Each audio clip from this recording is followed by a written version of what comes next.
Baada ya utangulizi huo, Mheshimiwa Waziri Mkuu, kwa lile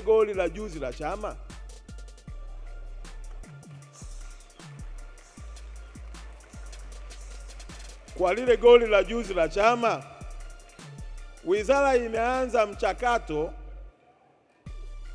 wa kuanza kuona taratibu za kumpatia uraia Clatous Chama kuwa mchezaji atakayeweza kuongeza tija kwenye upande wa timu yetu ya taifa. Chama ameonyesha uwezo mkubwa, amekubali kubadilika kutokana na wakati na mahitaji, na bahati nzuri Chama amechezea timu zote hizi mbili.